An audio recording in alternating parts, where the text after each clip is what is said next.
Ikkilamchi hojatxona qog'ozi allergik kasalliklarni qo'zg'atishi, gijjalar paydo bo'lishi va boshqa kasalliklarni keltirib chiqarishi mumkinligini tibbiyot xodimlari ilmiy tomondan isbotlab berishdi.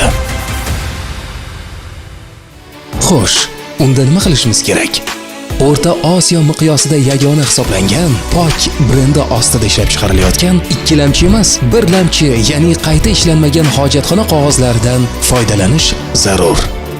Isboti sifatida ko'rishingiz mumkin. Bu odatiy hojatxona qog'ozi. Chang zarrachalariga e'tibor bering. Mana bu POK brendi ostida ishlab chiqarilayotgan hojatxona qog'ozi. Xo'sh, qaysi birida chang zarrachalari kam?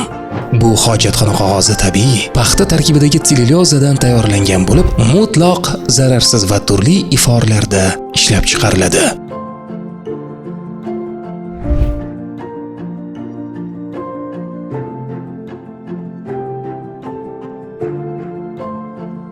Uzunligi, narxi va sifati borasida solishtirishingiz mumkin.